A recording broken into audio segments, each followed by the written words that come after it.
Hai, Assalamualaikum. Nama saya Zafran. Hai, nama saya Serene. Okey, kami merupakan dance captain bagi tarian klasik Zapin Meria yang dihasilkan oleh AZ Islam. Okey, Zapin Meria ni atau nama lainnya ialah pertunangan.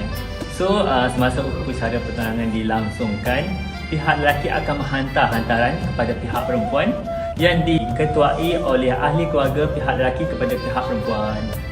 Antara hantaran yang diberi adalah duit, cincin tunang, persalinan, kasut, beg tangan dan lain-lain. Pihak perempuan akan membalas pemberian pihak lelaki. Okey, di dalam penciptaan karya ini, koreografer menggunakan prop selang emas sebagai simbolik kepada hantaran kepada pihak perempuan. Dari aspek pengolahan gerak pula, semua ragam-ragam yang diciptakan adalah terinspirasi daripada gerak-gerak ragam Zapin yang ada di negeri Sarawak seperti Zapin Sindang dan Zapin Sebat. Terimalah persembahan tarian klasik Zapin Meria.